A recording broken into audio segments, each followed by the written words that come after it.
Hi, Anna. Hi, Bill. 10 years later. Can you believe it? No, Almost to the day. pretty close. Wow. Wow. So I'm kind of rebooting dialysis from the sharp end of the needle. Mm-hmm. I've been blogging in a couple vlogs lately. Just posted one against the Patient Act. So, but I thought I'd like to do dabble in video. So what I'm hoping is this will be a side-by-side video, and we can talk, and I can update what I've been doing. Here, trans. Last we left you, you Mm-hmm. had a uh, um, deceased donor transplant. You were well. I don't. That's. I'm not exactly sure what exact point we left you. So why don't you update us from the Oh, the TN in 2010 or 11? I don't know when that was. when we were changing the world. Well, DSEN did change my world. Yeah, I went from the world of a solo dialysis all by myself at home with my next stage machine. Kidney transplant, who would have thunk it? And after the kidney transplant, did a little bit of lobbying. And then I took the leap. I left the law school, went to Burning Man. After Burning Man, started at the ESRD network of New York, network number 2. So one of the ESRD networks that have oversight for dialysis and transplant, and I worked at the oversight for network 2, which is New York State, where I lived. So Is that city, oh? all So it's a 119 lot of dialysis people. centers. Yeah, it's over almost 30,000 people in New York State. Wow. So How right many around centers is that? 297 independents, and then the other mix, there's about, I think, 60 some odd DCI, 60 Fresenius, and then some small.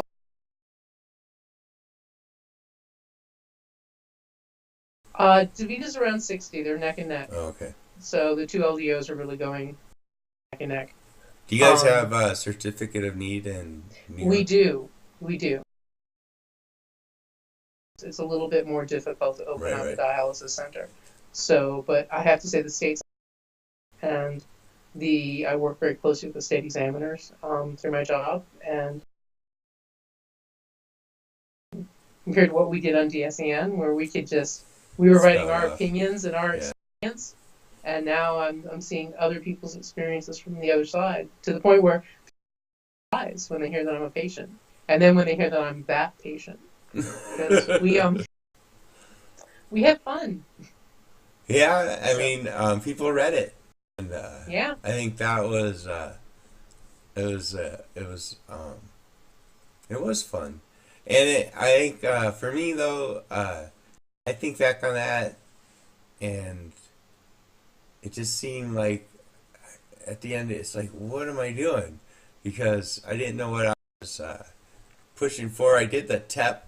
I don't know if you remember the fluid TEP. And I've been yeah. there with Hakeem, Ray Hakeem, and Alan and John DeGaris, and you know Tom Parker, Agwell, Levin. So it's really I'm gonna agree with whatever the last person said something to me. And But it you're was just a still gonna really bring. hard position to be put in. And I'm like,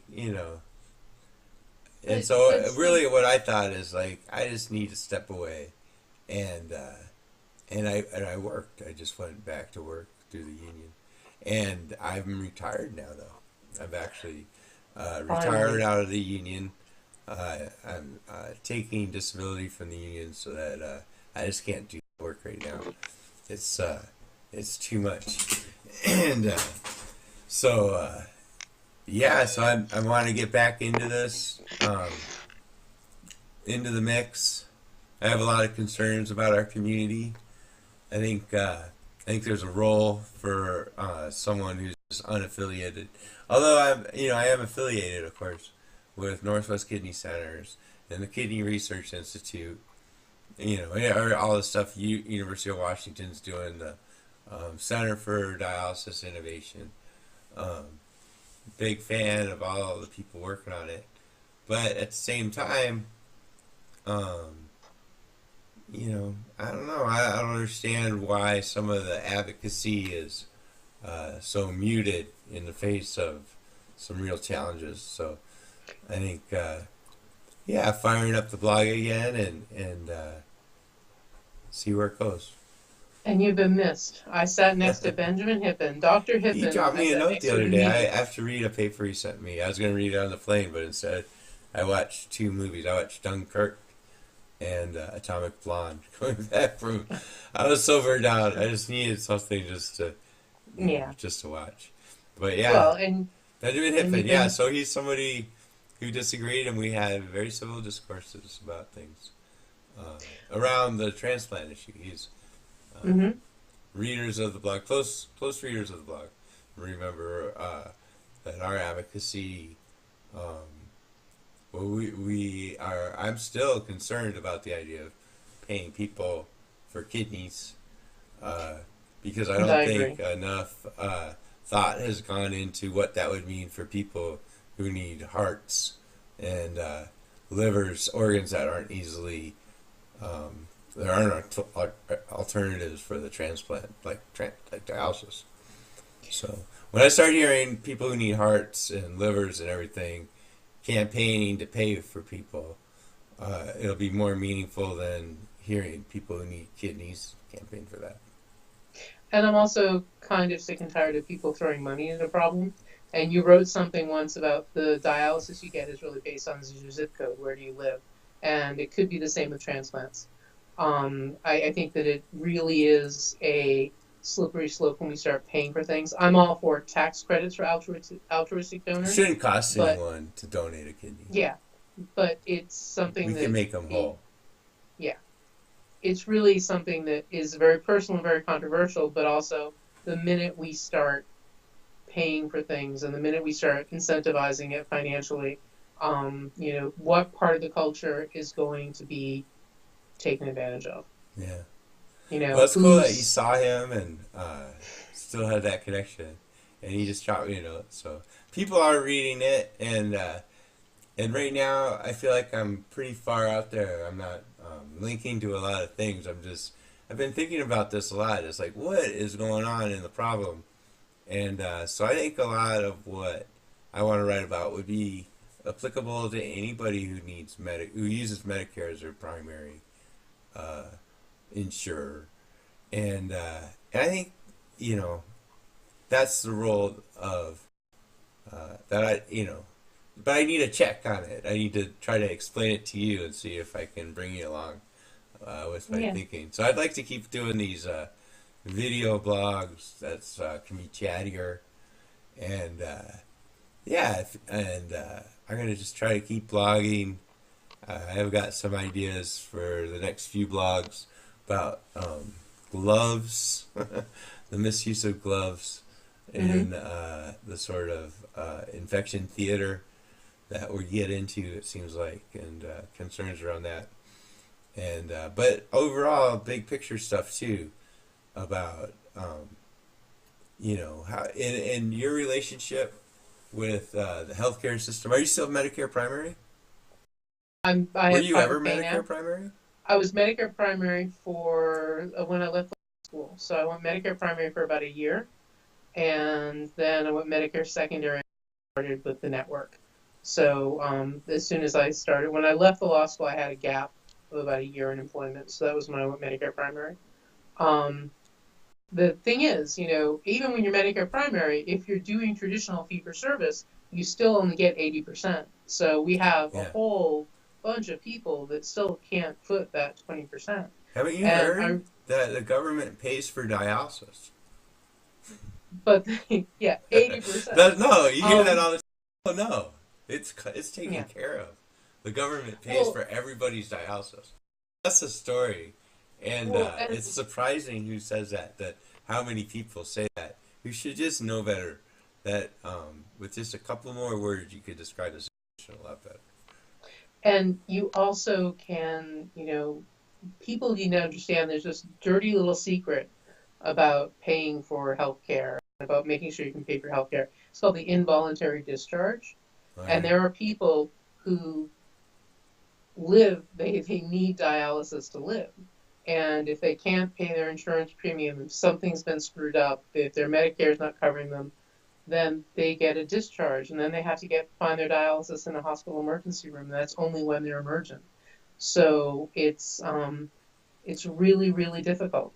So, And one of the things we talked about at the symposium I was at on Wednesday, I think, in New York, was that a case study was presented.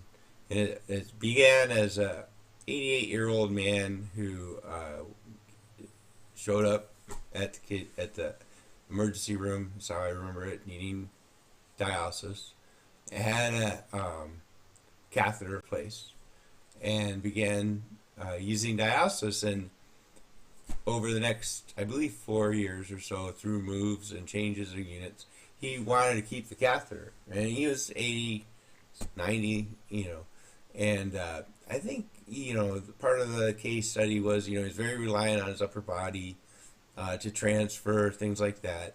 Really just was, wanted to be by his kid, his daughters, and but was real reluctant to have the surgery for fistula, and was kind of ambivalent about dialysis generally.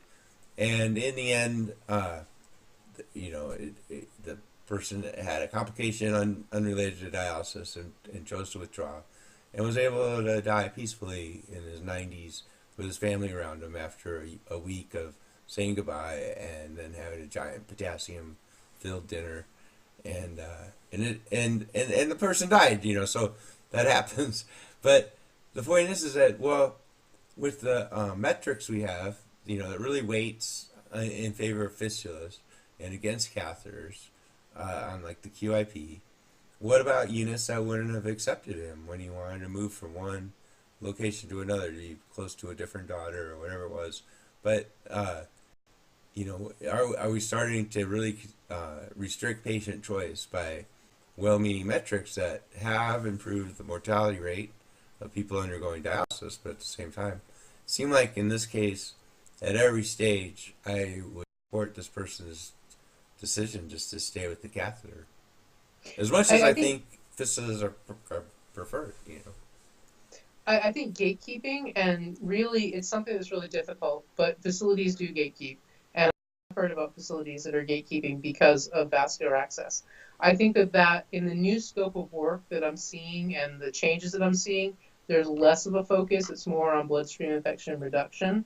But I think the vigilance to get the catheter rate lower did put some people at a disadvantage. And I think the most important thing then is that patients and family members really talk to their doctors, because at no point were they looking for 100% fistulas, Right. because there should always be outliers, and there should always be someone. And if they're 80, and I'm really hoping 88. that 88 pushing 90, quality over quantity at this point, although it's the quantity of life, that also they use palliative care, because you can still just turn off the UF and keep the fluids off. So that last potassium filled dinner, at least he Oh was yeah, in no, he comfort. had. Yeah. So the twist was that the person I was presenting with, he was a physician. It was his grandfather. So Oh the wow. individual had very good information Yes. available, He had good knowledge. and Yep. but like anyone who's ever had a grandpa knows that even if you're a nephrologist and a well-respected one, that he can just still say nah and Yeah. just leave it at that. And so yeah, so I thought it was like, well, no, I thought it was a good point, something to so where are we going with this? And I think I kind of have an answer, a different vision from what they're saying, and but we'll leave that maybe for other discussions. But Other talks when we go to talk yeah, about but bass prices. we had to I say need to know. it's a 10-year anniversary. I think it changed. You know, I mean, it was a crazy ride back then, kind of. And We were making it up as we went along. I yeah, mean, we really were. It was all editorial all the time. yeah, Um, there's a little bit of pissing off the Asparagus Festival and the oh Salt yeah, well, Institute oh and come on, and thank you, Dr. Carter. I mean, come on, ER got us a influx of hits, and then yeah, there's the that's right. infamous Oscar challenge you gave me, where you gave me all the keywords for Google and said I had to write a post for it, and I did. I think we called that clickbait. Clickbait. It was before Clickbait. clickbait was a word. Yeah. Um, the blog roll, that was amazing. So that comes up as going forward. That's a lot of work, and then the community links are way out of date. And whether I'll go through and do that, I just don't know. Oh, you need Uh, an intern. You need an intern. so there was this thing. So I've been trying Twitter too, which I'm failing at because I can't seem to have my links that I post from the blog to Twitter include an image. It just has this grayed out. So I Hmm. need to learn Twitter better. But um, one of the things that came across the Twitter thing was top 75 nephrology blogs, most influential nephrology blogs. And I was reckoned to be number 10, you know. And it was kind of funny. And because I And just that's after started being blogging lately. dormant. Well, they had me blogging 3 times a week, so they had just checked it in the last week because I just happened to have been starting to blog again. So I thought, wow, you know, I didn't know there were 75. I was trying to think on my list, you know. So I went through there, see what they were. It stopped at about 54 and included like Reddit subreddits, you know. Oh man. So it was just a company, you know, ginning up to be a jump page to blogs or something, but they Yeah. wanted their badges on your page. Well, But yeah, they were but doing web the crawl. sad point is that there is not really 75. I guess maybe if you counted all the various kidney pages from individuals and moms and dads, Yeah. but they It's were still it we're a niche. But how can we be a niche when there are over almost 600,000 people on dialysis now, and 500,000 and then five a hundred hundred and thousand, and something then with transplant. Yeah, okay, the last USRDS was at 500, no, 490 some thousand, but because it increases all the time in the USRDS is a year out of date, wow, so you can probably say it, you know, well over 500,000 right now, and which only a hundred is thousand with transplants. well then about I think it's 150 to 200 something like that. Yeah, 150 kind of comes to mind. I think it's about 650. I have to check my numbers. Yeah, I used to know all that right at the top of my head. I just looked yep. at USRDS, so I have to start digging in. I don't like how they present the data as much as they used to, though. It used to be It's the data was easier to find on there, or at least things I was interested in. Um, yeah, so it's I'll try big. to get used to that again. And yeah, we'll see. I mean, no new machines. 10 Nope. years ago, it's 2007. I had been using NextStage for a year basically after they ripped Access out of my hands at the beginning of the year. Hmm. And oh, there's going to be a new machine in 6 months, right? There were going to be either a new one that used a sorbent column. There's Hmm. going to be the new one that used the Access technology. Only Baxter was going to do it. There's Hmm. going to be this new effort out of Portland. Uh, there's an effort coming from the UK. I mean, it's still going. There's quantum. The point is that these new machines have been 6 months away for ten uh, years. 10 years, and They've done. the number of people using home hemodialysis has increased probably, but it's still in the range of 2%. You know, and so and we're kind of being pushed backwards by these recent MAC decisions. And so I guess one thing on the blog is uh, I just, I hope more people would use home hemo, and I'm obviously going to continue using it. But I think advocacy wise and writing wise, thinking wise, it has to be about the people, the 90%. That Hmm. it seems like, focusing on home hemo and better options that you can do and are possible that I'm doing.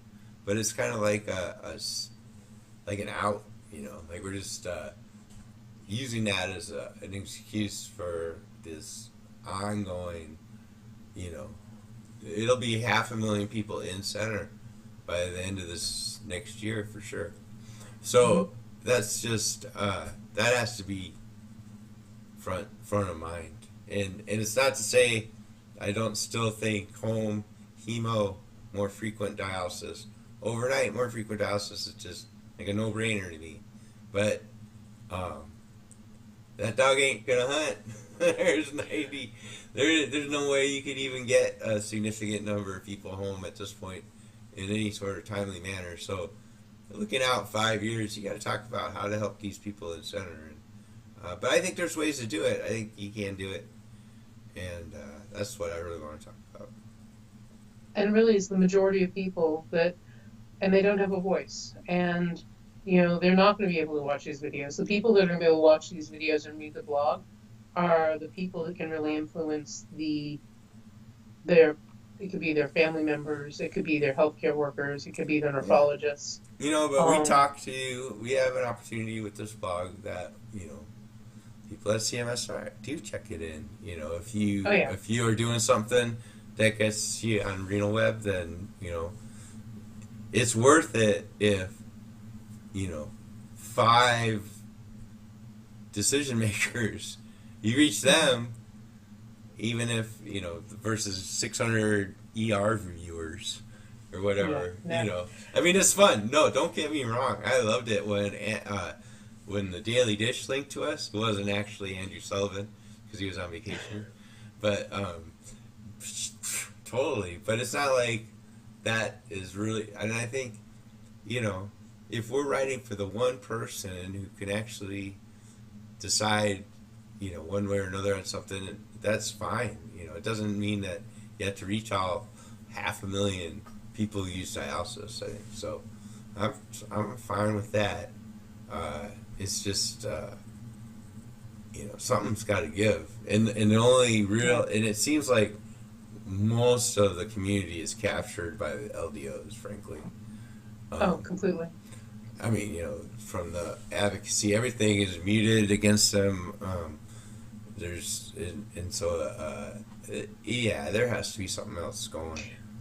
And And and now we're looking at one-stop medicine. It's not just dialysis. Now we're looking at your medications, your pharmacies. Now we're looking at a lot of mini monopolies when it comes to healthcare. And you don't have much of a say as a consumer. So you get in it's what that the line where, Patient Act is talking about, and it seems to and have a lot of momentum. So I'm pretty concerned about it. well, So, I think it's all financial driven. It's not healthcare driven. oh, for You can sure, spin it yeah. any way. People can spin it any way they want, but the minute it becomes the McDonald's of healthcare, that's what you're getting. And we're already suffering from McDonald's diet for generations. Oh yeah, 10 years Um, ago we were talking about how they've exchanged the ethics of a business for the ethics of medicine, and it was a bad deal for people who need dialysis when that happened. yeah, So so yeah, I think there's lots to talk about. You're off to London I am off to London. Yeah, but you're not that for the far after holidays. me. I'm Yes, going I for in Christmas. February. I'm Mm-hmm. actually going to dialyze in center when I'm over there, just to not have to schlep things. Ooh, So very. Are you going in central London, or yeah, we'll London be Clinic. talking about that? So Okay, London Clinic. Been very there cool. before. Tea in China. You get your tea Mm-hmm. in actual bone china, and the crust is cut off the sandwiches, very civilized. So Oh, you and a sandwich at dialysis. Boy, all they're missing is wine at this point. You only got wine in Spain? no, no, Is that the only? at France. the France. Tasson in Uh, France, outside of Must have been outside Lyon, possibly Dijon. It was a long Mm. time ago. I have to start traveling again. But I'm glad I did it when I did it. So, all right. Well, happy holidays. You Um, too? I think so. Today's the 17th. Um, yeah, we'll have another one of these. I hope. See if I can get it up online, and we'll go from there. Awesome. Thanks, Anna. Okay. Bye, Bill. Bye. Okay.